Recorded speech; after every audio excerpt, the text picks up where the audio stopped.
Hello! Region and All-State band auditions are right around the corner, so I thought I'd jump on and create a couple videos for the junior woodwind level. Obviously this video is going to be about saxophone. It's going to apply to alto, tenor, and bari.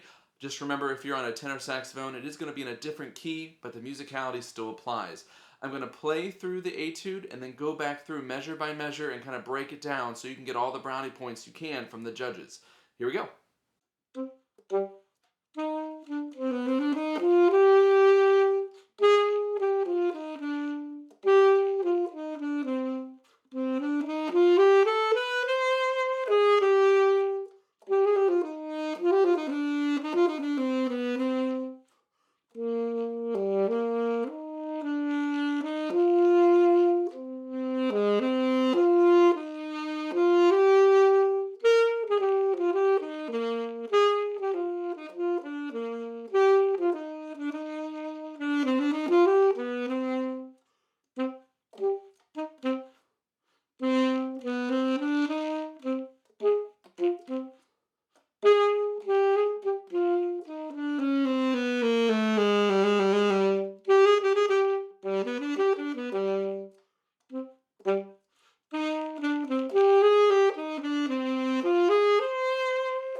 The first thing I want to talk about with this etude are the different tiers of dynamics.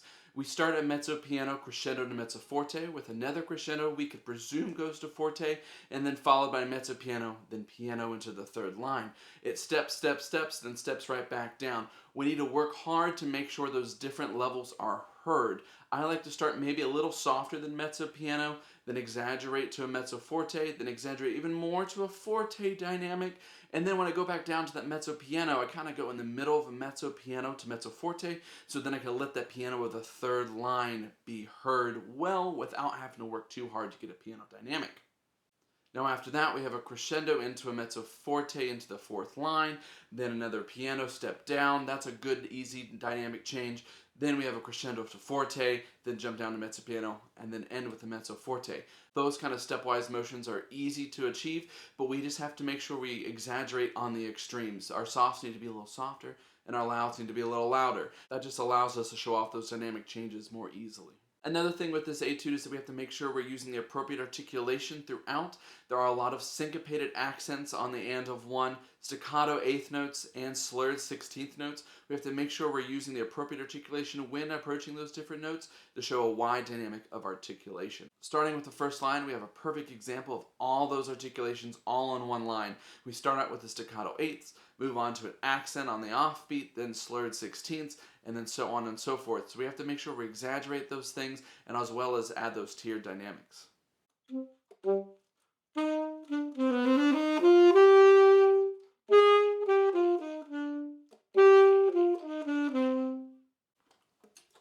You might notice that I'm using the accents on the and of one in the third and fourth bar to exaggerate the rest that I have on beat one.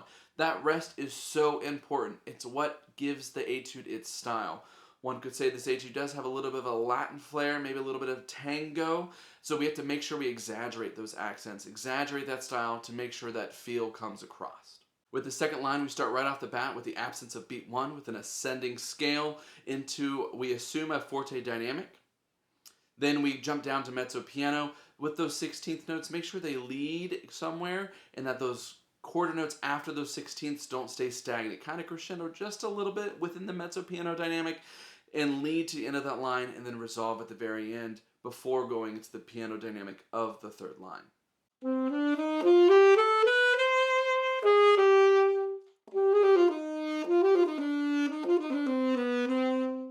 You might have noticed that I elongate the first note of each 16th, just giving a little bit more time to solidify my beats and to show the judges I have control of those 16th notes.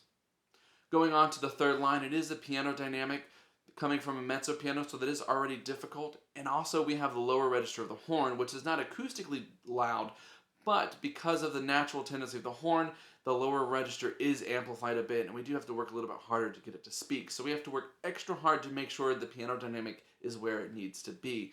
Crescendoing through that line, when we arrive in the fourth bar at the very end, make sure you release into your breath at the mezzo forte dynamic that you're going to use for the fourth line. Failure to do so will create a musical break between those two lines, and that's not something we want to do after a crescendo. So make sure you end that line at a mezzo forte dynamic and then catch it right back again in that fourth line with an accented mezzo forte.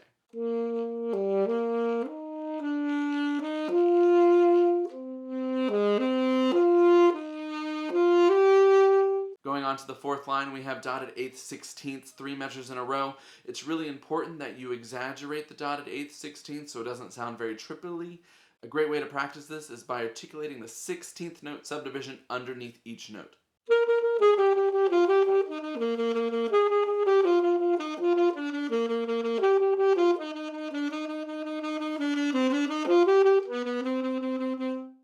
After you've practiced that a few times and really feel solid about the note change, then you can put it all together.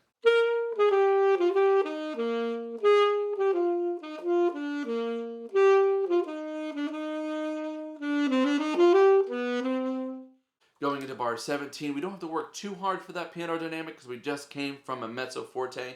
So don't worry too much about that. Big thing here is the articulations. Just like the first line, we have the staccatos and then the accent offbeat.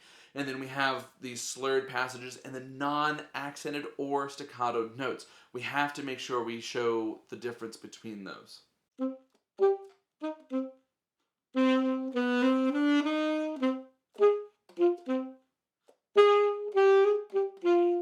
The sixth line starts out with the descending chromatic scale into a couple 16th notes and 8th notes.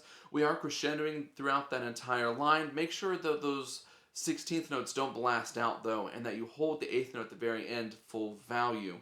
Then it repeats a little fragment for the 16th notes up an octave, and then we have an E major arpeggio at the very end. Now, E major scale is not one of your scale requirements, but it is a fairly simple arpeggio considering the chromatic scale, and it's just E to G sharp to B, up to E, and then back down. You might have to practice that a little bit more going into the audition, but you'll be fine.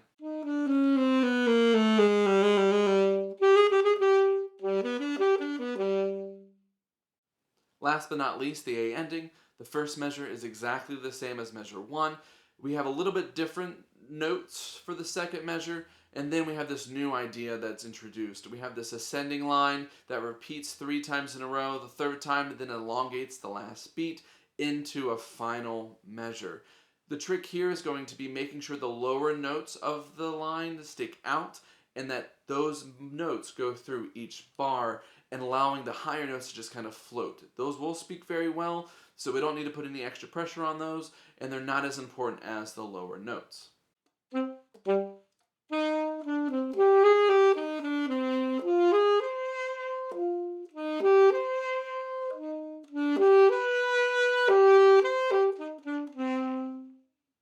Now onto the B ending. There are a lot of similar ideas between the two. The first measure is exactly the same. The second measure has a crescendo. There are some different notes this time.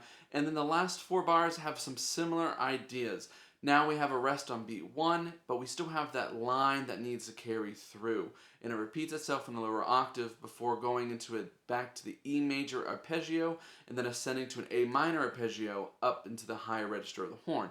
We don't have to work too hard once we get up there, so we do have to focus more about evening out the lower register to the higher register, so that we'll take some practice to make sure those are dynamically the same. I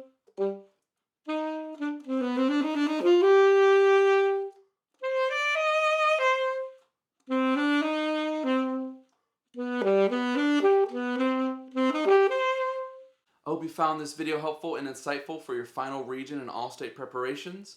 I know it's right around the corner, but just keep on practicing, keep breathing, everything will be fine, and good luck.